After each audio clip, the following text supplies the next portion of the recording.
कहूँ पौनहारी कहूँ विद्या के विचारी, कहूँ योगी जति ब्रह्मचारी, नर कहूँ नार हो, कहूँ सत्रधारी, कहूँ शाला तरे साल भारी, कहूँ शकवारी, कहूँ शल के प्रकार हो। इसे कुल मलक साईं दी सिर्फ सुनो। एक ईश्वर अल्लाह गॉड प्रभु परमेश्वर परमात्मा दी सिर्फ सुनो। साहब की कह रहे ने, साहब बेकमाल साहब श्री गुरु गोबिंद सिंह जी महाराज अपनी बाणी विच कह रहे ने कि हे प्रभु, हे ईश्वर अल्लाह गॉड, तुसी किते किते नेकलंक हो, किते चंद्रमा नूं मारन वाले गौतम ऋषि हो, और किते पूर्ण रूप विच सैया सुख विच मस्त हो, और किते तुसी ही सुधा दे सार तत्व हो। कहूँ अकलंक कहूँ मारत भयंक, कहूँ पूर्ण प्रजंक, कहूँ सुता की सारो। अगली लाइन च कह रहे ने, कहूँ देव धर्म कहूँ साधना के हरम, कहूँ कुत्सत कुकर्म, कहूँ धर्म के प्रकार हो। हे प्रभु, हे मेरे कुल मालिक साईं, तुसी ही किते देवतियां दा धर्म हो। कहूँ देव धर्म, किते देवतियां दा धर्म हो और शुभ कर्म हो, साधना के हरम, और किते तुसी ही आत्मा नूं ऊंचाइयां ते लिजाण वाले हो और साधना दे घर हो। संसार विच कर्म कुकर्म भी तुसी ही हो, और धर्म दे अलग अलग रूप भी तुसी ही हो। चौथी लाइन विच कह रहे ने, कहूँ सत्रधारी कहूँ शाला तरे शाल भारी, कहूँ शकवारी कहूँ शल के प्रकार हो। ऐ मेरे कुल मालिक साईं, किते तुसी पवन दा आहार करन वाले हो। जद इस सिख दे दर्शन करोगे देख लेना ये कोई कुछ भी नहीं खांदा पींदा फिरदा, केवल पवन दा ही आहार करदा है। ये साढ़े जीवां वांगू नहीं है, कदी इधर मुंह मार कदी इधर मुंह मार, कदी आ खा कदी आ पी। ये पवन दा आहार करदा है। विद्या दे विचारक, योगी यति सती ब्रह्मचारी, और नर ते नारी भी तुसी ही हो। हे प्रभु किते तुसी शतरधारी राजा हो, किते तुसी सतरधारी राजा हो। जद इस सिख दे दर्शन करोगे फिर देखना इस दे उत्ते जिहड़ा शतर झुल रहा है, इहदा सतर देखना तुहानूं ऐ क्लीयर दिखाई देगा। किते तुसी सतरधारी राजा हो, और किते तुसी मिर्गशाला धारन वाले गुरु हो, और किते तुसी सले जान वाले हो। भाव शलिया भी आप हो, सले जान वाले भी आप हो, और किते तुसी ही सलिया शल करन वालियां वांग विचर रहे हो। क्योंकि सब तो बड़ा तो शल ये कर रहा है कि आप बोले होके बैठा है, कि दिखाई नहीं दे रहा। तो इस करके साहब कह रहे हैं कि तुसी ही सलिया शल करने वाले वांग विचर रहे हो। सो अगला संद नंबर 18 विच साहब इकबाल साहब श्री गुरु गोबिंद सिंह जी महाराज अपनी बाणी विच फरमा रहे ने, कहूँ गीत के गवैया कहूँ बैन के वजैया, कहूँ नित्र के निचैया, कहूँ नर के आकार हो, कहूँ वेद बाणी कहूँ कोक की कहानी, कहूँ राजा कहूँ रानी, कहूँ नर के प्रकार हो। कहूँ बीण के बजैया कहूँ धन के रचैया, कहूँ लाखन लखैया, कहूँ सुंदर कुमार हो। शुद्धता की शान हो, संतन के प्राण हो, के दाता महादान हो, निर्दोखी निरंकार हो। देखो ए संत दे विच कितनियां क्लीयर गल्लां लिखियां ने। ये साहिबां दी बाणी ते दिल करदा पढ़दे ही रहिए। सीधियां सीधियां गल्लां समझ आंदियां ने कि कहूं गीत के गवैया कहूं बैन के वजैया। हे मेरे कुल मालिक साईं ईश्वर अल्लाह गॉड खुदा, तुसी किते गीतां दे गायक हो, किते बंसरी बजाण वाले हो। भाव कृष्ण भगवान भी तुसी ही हो। किते किते नर्तक और किते नर रूप विच सुभाएमान हो। देखो क्लियर कर रही है बाणी कि हरेक जीव दे विच ये मेरा कुल मालिक साईं वस रहा है। ਅਸੀਂ ਭਗਵਾਨ ਸ੍ਰੀ ਕ੍ਰਿਸ਼ਨ ਨੂੰ ਕਹਿੰਦੇ ਆ ਕਿ ਭਗਵਾਨ ਹੈ, ਕੋਈ ਸ਼ੱਕ ਨਹੀਂ, ਪਰ ਜਿਹੜੀ ਤੇਰੀ ਬੰਸਰੀ ਵੱਜ ਰਹੀ ਹੈ, ਕ੍ਰਿਸ਼ਨ ਨੇ ਤਾਂ ਤੇਰੀ ਰੂਹ ਦੇ ਉੱਤੇ ਬੰਸਰੀ ਵਜਾਈ ਹੈ ਨਾ, ਜਿਹੜੀ ਤੇਰੀ ਬੰਸਰੀ ਵੱਜ ਰਹੀ ਹੈ, ਇਹਨੂੰ ਸੁਣਨ ਲਈ ਕੋਈ ਵੀ ਤਿਆਰ ਹੋ ਸਕਦਾ।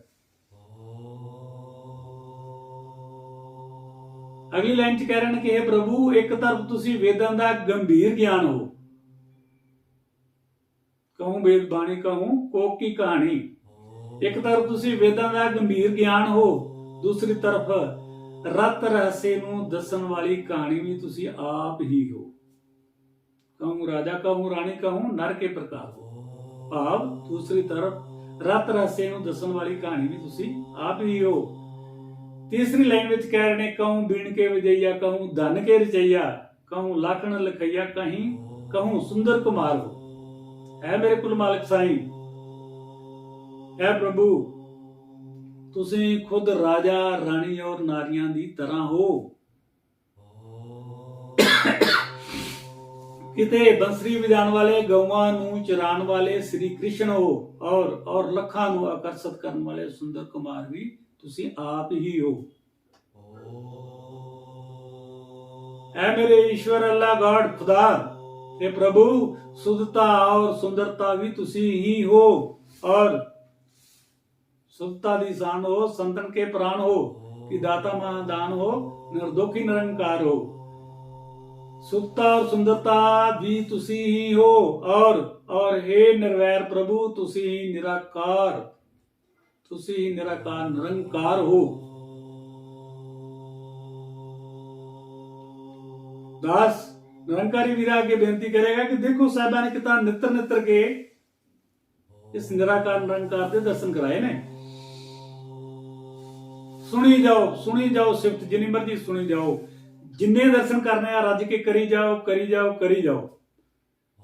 इस तरह का एक खजाना खो रखा है, जिस तरह गुरु नानक साहब ने 13 करके किया, इसी तरह गुरु गोबिंद सिंह जी महाराज ने भी एक खजाना लुटा रहे ने जीवां नूं।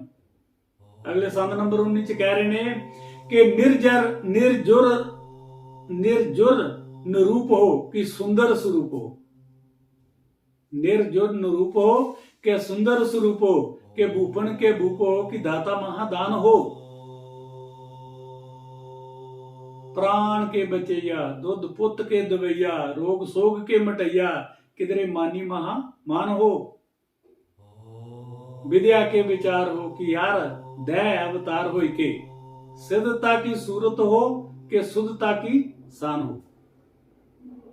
जीवन के जाल हो के, जीवन के जाल हो के, काल हूं के काल हो के, शतरन के सूल हो के मित्रन के प्राण हो।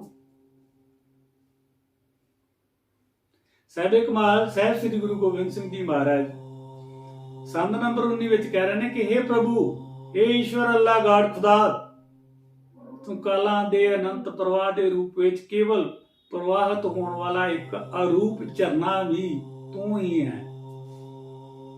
काल दे अनंत प्रवाह दे रूप विच केवल प्रवाहित होने वाला, काल समा,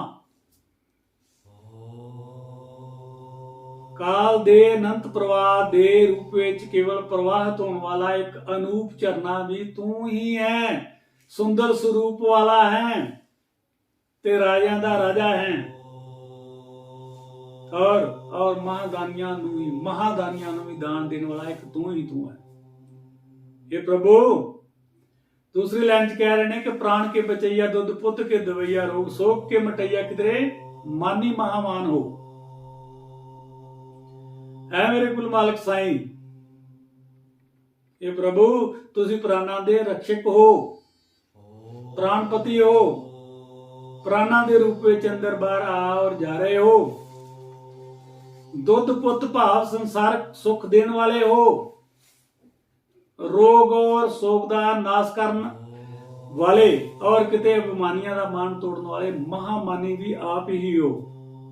जिथे तुसी अपनी मनमानी करते हो उत्थे किसी नूं नहीं पता लगता कि तुसी अपनी मनमानी की है, उत्थे महामानी भी आप ही हो। तीसरी लाइन कह रहे हैं कि विद्या के विचार हो कि आर दया अवतार हो के, सिद्धता की सूरत हो कि शुद्धता की शान हो। हे प्रभु, विद्या का सार तत्व भी आप ही हो और अवदैत स्वरूप भी आप ही हो और तुसीं सदियां दे मालक और सुध भगतां दी शान हो। जीवन के जाल होई के, कालू के काल होई के, सतरन के सूल होई के, मित्रन के प्राण हो। ऐ प्रभु परमेश्वर परमात्मा, कालां दे भी काल तुसी ही हो, कालां दे भी काल महाकाल तुसी ही हो और जीवन प्रदान करने वाले भी तुसी ही हो और शत्रुओं पाप दुश्मनां दी पीड़ा भी आप ही हो और मित्रां दी मित्रता रूपी प्राण भी आप ही हो। ਜਿਹੜੇ ਤੈਨੂੰ ਮਿੱਤਰ ਸਮਝਦੇ ਨੇ ਉਹਨਾਂ ਦੇ ਪ੍ਰਾਣਾਂ ਦਾ ਆਧਾਰ ਤੁਸੀਂ ਹੋ। ਸਾਹਿਬ ਸ੍ਰੀ ਗੁਰੂ ਗੋਬਿੰਦ ਸਿੰਘ ਜੀ ਮਹਾਰਾਜ ਸੰਦ ਨੰਬਰ 20 ਵਿੱਚ ਫਰਮਾ ਰਹੇ ਨੇ, कहूं भरम बाद, कहूं विद्या को बिखाद, कहूं नादू के ननाद, कहूं पूर्ण भगत हो, कहूं वेद रीत, कहूं विद्या की प्रतीत, कहूं नीत आओ अनीत, कहूं ज्वाला सी जगत हो, पूर्ण प्रताप कहूं एकांती को जाप, कहूं ताप को अताप, कहूं जोग ते डिगत हो, कहूं बार देत, कहूं शल को सनाद लेत, सर्व काल सर्व ठौर एक से लगत हो। साहिब कमाल साहिब श्री गुरु गोबिंद सिंह जी महाराज, जुगती देखो तुसी इन्हां संदां ਨੂੰ ਤਿਆਰ ਕਰਨ ਦੀ ਉਹਨਾਂ ਦੀ जुगती देखो, है ना, एक ताला ही राग है। तो साहब कह रहे हैं कि हे प्रभु परमेश्वर परमात्मा ईश्वर अल्लाह गाड, तुसी किते ब्रह्म आचरण दे समान ਉੱਚੇ हो, ब्रह्म आचरण दे समान ਉੱਚੇ हो। ब्रह्म ज्ञान ਦੀ ਗੱਲ ਦੇਖੋ, ਇੱਥੇ ब्रह्म ज्ञान हो ਜਾਂਦਾ ਹੈ ਕਿ ਤੁਸੀਂ ਕਿਤੇ ब्रह्म आचरण ਦੇ ਸਮਾਨ ਉੱਚੇ ਹੋ ਔਰ ਕਿਤੇ ਵਿਦਿਆ ਭਾਵ ਦਾ ਪੇਚ ਦੇ ਕਾਰਨ ਵਿਵਾਦ ਉਤਪੰਨ ਕਰਨ ਵਾਲੇ ਵੀ ਤੁਸੀਂ ਹੀ ਹੋ। ਜਿਹੜੀ ਵਿਦਿਆ ਹੈ ਮੇਰਾ ਕੁਲ ਮਾਲਕ ਸਾਈਂ ਜਾਣਦਾ ਹੈ, ਦੁਨੀਆ ਦੀ ਕੋਈ ਸਾਇੰਸ ਨਹੀਂ ਕਿ ਇਸ ਵਿਦਿਆ ਨੂੰ ਕੋਈ ਜਾਣ ਲੇ। ਅੱਗੇ ਸਾਹਿਬ ਕਹਿ ਰਹੇ ਨੇ ਕਿ हे प्रभु, दूसरी लाइन में कह रहे हैं, कहूं वेद रीत, कहूं विद्या की प्रतीत, कहूं नीत औ अनीत, कहूं ज्वाला सी जगत हो। ऐ मेरे कुल मालक साईं, किते तुसी शब्द दी धुनी भाव धनकार हो, अनहद नाद हो, एक आवाज हो, साउंड प्रिंसिपल है तेरा और किते शब्द विच ध्यान लगाने वाले पूर्ण भगत हो। तीसरी लाइन कह रहे हैं, पूर्ण प्रताप कहूं एकांती को जाप, कहूं ताप को अताप, कहूं जोग ते डिगत हो। साहिब कमाल साहिब श्री गुरु गोबिंद सिंह जी महाराज कह रहे हैं कि हे प्रभु, तुसी किते कर्मकांडी, किते विद्या नाल प्रेम, किते नीति और अनीति और किते ज्वाला दे समान सामने आने वाले प्रतीत हुंदे हो।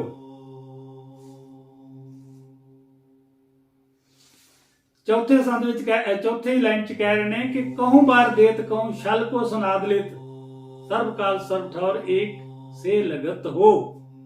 ऐ मेरे कुल मालक साईं, किते तुसी पूर्ण प्रतापी हो, किते आकांत विच जाप करन वाले, किते कष्टां नूं भी कष्ट मुक्त करन वाले हो और योग पद तों गिर जाण वाले पखंडी जोगी भी तुसी ही हो।